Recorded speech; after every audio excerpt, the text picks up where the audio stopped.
Fabuloso. So, good morning, everyone, once again. Welcome to our live art chat with John and Bogdan. Episode 13, lucky 13. We are here in Houston, in our studios inside Silver Stitch Studios. And before we go any further, we want to do some housekeeping, and that is if you see something that you like in this show, what I'm saying about that is art related products, nothing else. I'll sell the furniture. I'm good. Need a paintbrush?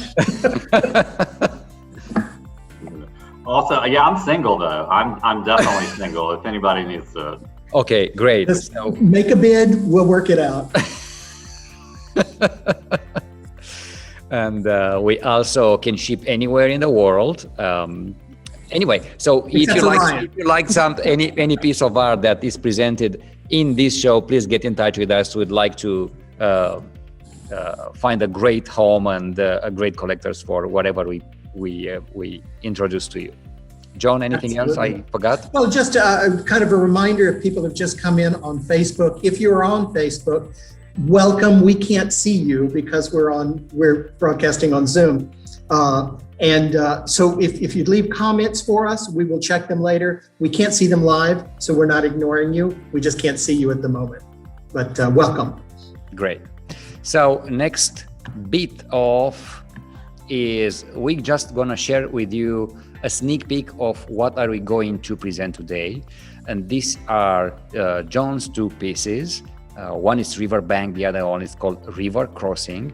And they're here behind me. Mm-hmm. And then my pieces from today's episode will be Broken Promises from the Inheritance series and Downtown, and that's it's from In Motion series. Both for sale or all for sale. Okay, moving next for some pieces of news. I mentioned this to you last week that I've been invited to the 2021 Festival de Fotografía Artística in Tucumán, Argentina. And the theme of this exhibition is called Sueño o Realidad, Dream or Reality. And finally, I got the confirmation that all these pieces will be part of this festival of 2021. Now, excellent. Now, what you need to know is that all these photographs are on display in my studio here in the Silver Stitch Studios, Suite 111. So if you would like to see them in person, please do get in touch with me. Either visit on second or third Saturday when you're open, and I'll be glad to talk about and introduce these pieces to you. Bogdan, they really, I mean, some of these are actually done on acrylic, are actually printed on acrylic, and they are fabulous to look at. They take on a completely different look when you put them on acrylic to when they're just printed on paper. That's right. And very evocative. They really, they take you somewhere mentally or emotionally. At first I thought, oh my God, I don't have anything to submit with this theme. And then I said, because I create so much work, and there was John said, what are you talking about? You have synopsis. That's the perfect theme. Custom made for this. I was like, you are right, absolutely. But and this is what, the third time you're going to Argentina? You the third time, yes. 3 series, right? You had Decay, you had Inheritance, and now the Synopsis series. Actually, this 4 times, because Inheritance have been to Buenos Aires. You're right. And then to this city in Tucumán, Argentina. Mm-hmm. And the opening of the gallery in Buenos Aires. Fabulous. So it's your turn, sharing some pieces of news about Panka Marga. Oh, Panka Marga is coming along. Oh my God, it's killing me. It's not killing me. I'm having a ball. So I've gotten all the pieces done now. I finished all the artwork. We're getting it all framed. We've been working really hard. The exhibition is in July of this year here at the Street Studios. and it's my first solo exhibition. I'm so excited. So we've gotten the big pieces stretched. We got everything else framed, and I even have a special stamp for the back of all my art that says Panka Marga. That's fantastic. Well, that makes it official. I've got a little stamp here. Look at that. It's actually a brand. So if, my real collectors, I can mark them. So, no, it's very exciting. I've got 20 pieces. I will do 20 pieces now, and every 5 years until I'm 80, I'll present another 20. So that's 100 paintings over 20 years. Very excited. But John, can you briefly describe what Panka Marga means? Oh, absolutely. Panka Marga is a Buddhist concept, a teaching that says when you reach a certain level, it's kind of like sainthood. When you reach the level of bodhisattva. In Christianity, if you become a saint, that's as good as you get. That's the top. You've made it. In Buddhism, when you reach that level of perfection, you actually can see that there's actually 5 more roads to go. So there's more of a journey to go. And I thought that was a good symbol for this particular collection, because I'm in my 60s now, and I have brought with me a whole bunch of life, a whole lot of experience. And now I'm ready to start a new journey with my first exhibition. So that I will have 5 exhibitions like the 5 roads in Panka Marga. And I thought that was a fitting kind of symbol or metaphor for the work. I'm very excited. Going to be changing. Yay. Now next, we have a new exhibition coming up at Silver Street Studios, and that is The Sum of Us, an exhibition that runs from June 5th to August 31st. So guys, mark your calendars if you are in Houston. However, if you're not, we will share with you photographs and videos about inside this exhibition, so you get a clue about what is going on. Now, John, can you briefly help me with describing the idea of The Sum of Us, because it's different than a little different rated show. Yeah. There's probably there's 60 studios here at Silver Street, right? And so we get these great opportunities to do exhibitions throughout the year. And we have a committee, exhibition committee. And the committee decided that for this show, The Sum of Us would actually be what is called a salon style. And that means that each artist, instead of having a completely curated show throughout the building where somebody has placed and coordinated things, we're going to let each artist have a section of wall for them to curate their own section. So they change it every day if they like. They can move it around. They can do whatever they like in that space for the entirety of the exhibition. So it's a little bit different. It will look very different walking down the halls, because some people may have 1 or 2 things. Others may have 100 things. So it will be, and each one will be tagged by the artist, so you'll know. It's just a different way to exhibit. I think it'll be exciting. But lots of people are confused because they're going to, what is it going to look like when it's all together? It might be a bit like a flea market, but you know what? I like flea markets. So it's actually a European style called a salon style show. Okay, so it's like an art fair,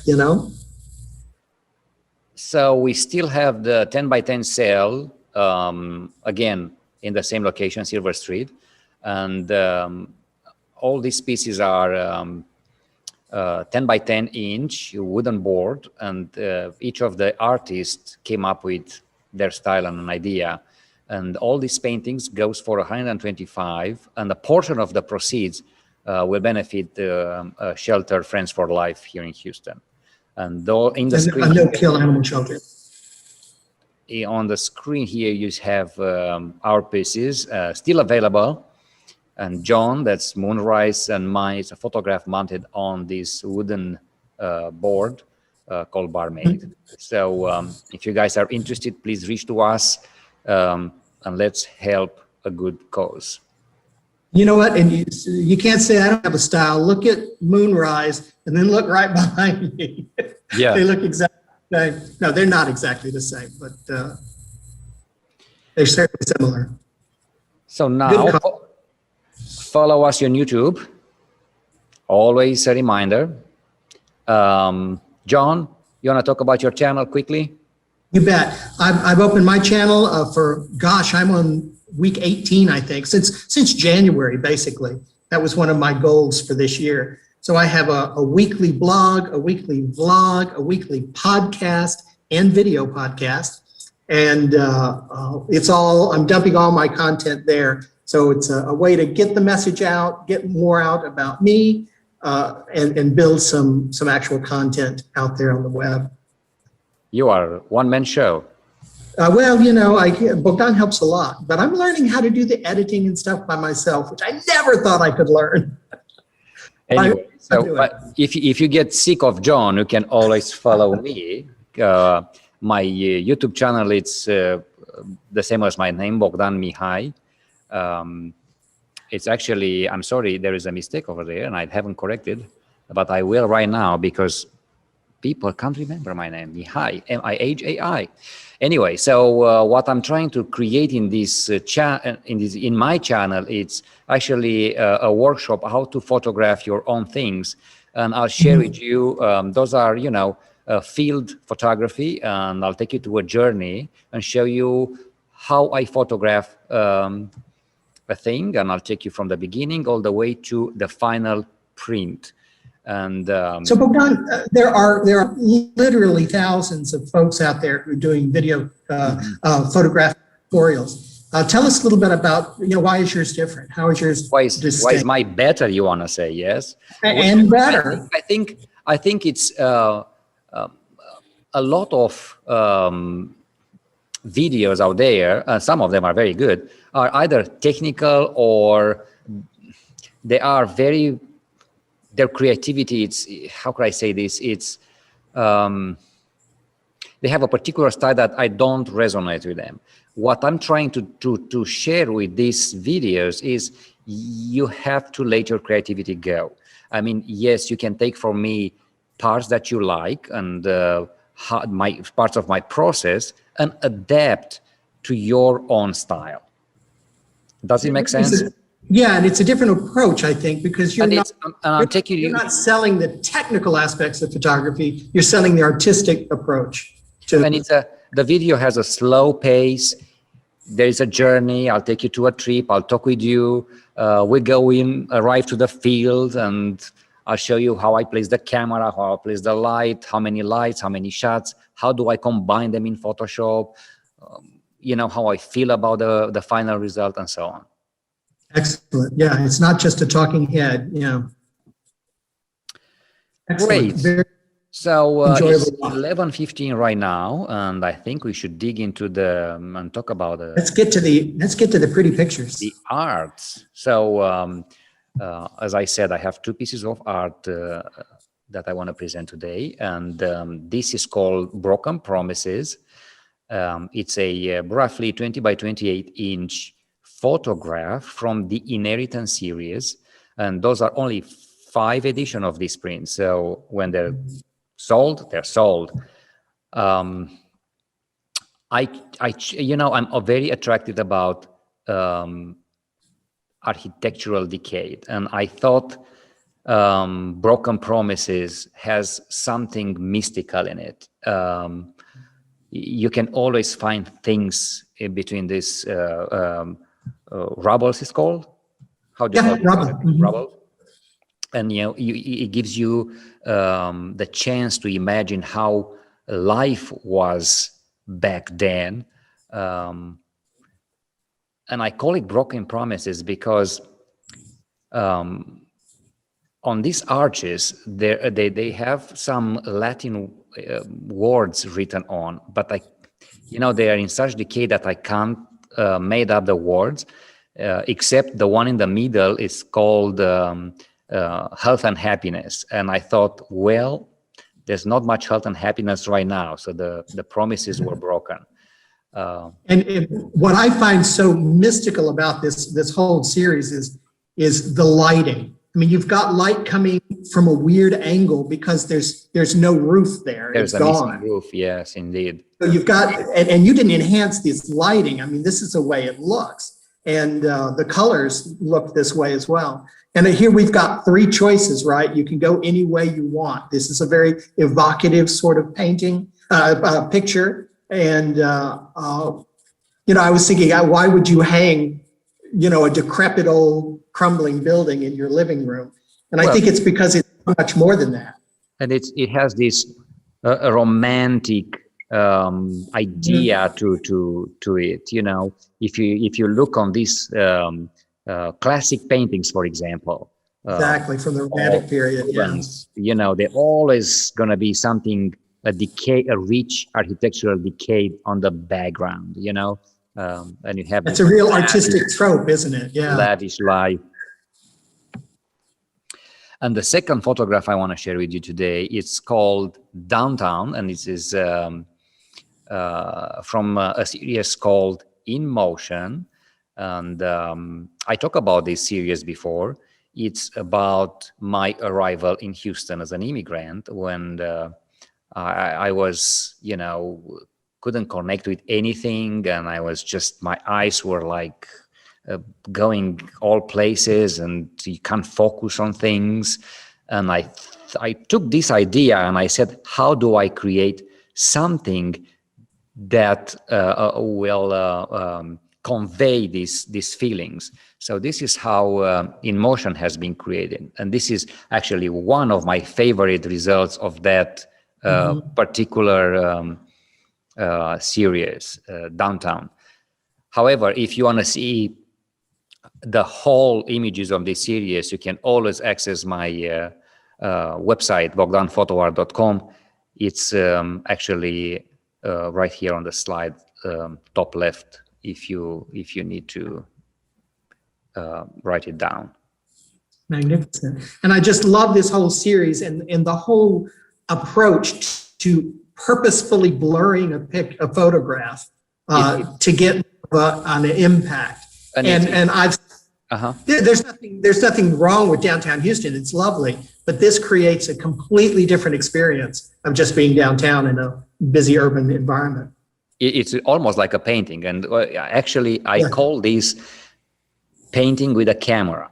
Exactly. So what I do, I found a day that is not too bright, and I open up the exposure on the camera and literally just move it as I take the picture. And this is what it comes in the results. You know, I haven't taken 100 pictures, but I pick the most that resonates with me. And it's downtown Houston, but it could be anywhere. It could be any place, absolutely, any city on earth. It's just, I think, a very evocative image. It is possible that there in the background is actually Rice Hotel. And I believe that this would be a really, really good painting to hang like in an optometrist's office, because he might have more glasses that way. I actually had one printed on a canvas larger than I have it here in the studio, and it looked fantastic. Let me share it with you. I keep forgetting to share. I have all the artwork here. Oh, yeah. And I keep forgetting sharing it. And then if you guys want to see, if you guys want to see the other one, I have it here as well. You know, that's the look at those colors. Oh. Beautiful, beautiful. Now, I think it's your turn to talk about your pieces for today. Me. Let's see, where are we standing on the slideshow? Ta-da! Got two pieces here. The first I'm going to talk about is River Crossing. It's right actually here behind me as well. River Crossing is huge. It's 80 inches by 24. It's basically a door. Can you go by the door? Let me and see, show. Yeah, just to see. It is fantastic. Goes all the way to the floor. It's a big piece. Won't fit in the car, but we can deliver it in a van. That's not a problem. We'll figure it out. Oh, we actually delivered one before. We actually delivered one. Someone bought one this size, and they lived about 3 blocks from here. So we just walked down the street with it. Probably good marketing. But this particular one is obviously abstract, but I have this splatter paint that I love to do, and it's kind of a blue background. And I placed what was supposed to me to represent like stepping stones going across a river. I mean, I grew up by a little creek, and we would throw stones and have certain ways to get across. And I just think the whole look is quite nice. I don't sign these kind of abstracts on the front, it's signed on the back, because you may want to turn it horizontally or leave it vertically. It just kind of depends on how it fits in your lifestyle. But what I really love about it, if you can get to a picture, kind of the whole thing, I think the next slide. So what I've got here is, in my brain, is flowing water, and that there's a whole lot of symbology in that, both in literary history as well as in psychology. So the water is the symbol of the unconscious, and there's a lot going on there. So it's not just this tranquil, deep body of blue. There's a lot of movement. There's a lot going on in that water, which makes it both interesting, fascinating, and a little frightening. And that's the subconscious, right? And so what I have done is I've created a pathway through the river. And I didn't even realize at the time, I didn't consciously realize that that's an ancient kind of literary trope for classical literature, for any quest of a hero. And that comes out in Joseph Campbell's Hero of a Thousand Faces, as well as the old Homeric kind of the traditional hero journeys. The before the journey can begin, the hero must cross water. And I didn't even realize I was doing that, but I was creating a pathway across water. And I think that makes the symbology much more important to me. I don't know that it's that important to somebody who buys a painting. They may just say, looks good over the couch. But I do believe that that kind of connection is being made in my mind with this particular piece of going through water on some sort of journey, a pathway forward on a hero's journey. So I thought that was kind of evocative. Does it matter? Does it matter how you hang it? No, it doesn't matter how you hang it. Well, you should probably put the paint side out, but maybe didn't think that was funny. Okay. Probably want the back to the wall is what I was saying. Oh. And other than that, it's up to you. But if you buy it, frankly, you can put it anywhere you want. And the next one, a riverbank. I did an abstract. I like these kind of geometrical angles and things like that. And when I completed the piece, I was like, okay, what am I going to call it? What do I see here? And I see another river. And this piece is very, very textured. I've got the splatter thing going on there, the drip painting, as well as some kind of larger geometrical patterns. But if you can get to the full picture, next one, I guess. So when I went to name it, I said, you know, it kind of looks like you're looking down at a city and that there's a river running through a city of gridlock of streets, and there's a bridge. So once again, I have kind of inadvertently found a way to create a pathway across water for that hero's journey, for that kind of, that somehow in our subconscious and in our brains, we're saying, yes, there is a pathway there. There is movement.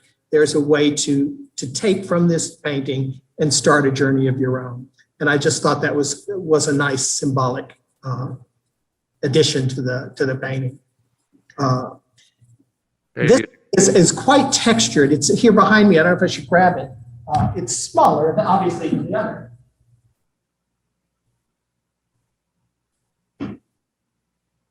But I love to work with texture. And I think you can probably see it in the light better if I turn it this way. Yes, it's beautiful, yeah. So it's quite textured. It's rough. And again, you can hang it any way you like. But It's a nice size. Mm-hmm. And I think with both of them, I was just thinking of this when I was doing the Panka Marga series. They're happy paintings. Yes, they are. You know, I must be in a good place in my life. I'm not going through that dark blue period that artists go through. I think my work is expressing some positivity and some happiness. So if you like seriousness, you know, piss me off, and I'll paint sad paintings. But right now, I'm feeling very, very positive about life. Wonderful. This is what we had for you today. And thank you again for joining us here on Zoom or live on Facebook. We appreciate giving us your time. And hopefully you're going to join us next Thursday, right? Next Thursday, we'll be back again, 11 o'clock here in Texas. We set it at that time, realizing that some people have to go to work, but a lot of people like to goof off at work, so it's not such a big deal. But the other thing is that we also have a lot of friends in Europe, and that gives a good time that nobody has to set alarm clocks. Well, we have friends even further that are already in bed. That's true. Yeah, and I guess it was Ryan who suggested we need to get a map and start putting the pins in all the places who've come to visit. I don't know why I haven't done that yet, because we've had quite a lot of people visit. Anyway, So have a lovely week. Thank you guys so much. You have a great rest of the week and a fabulous Memorial Day. You bet, if you're here in this country. Have a great week. We'll see you next time. Bye-bye, everybody.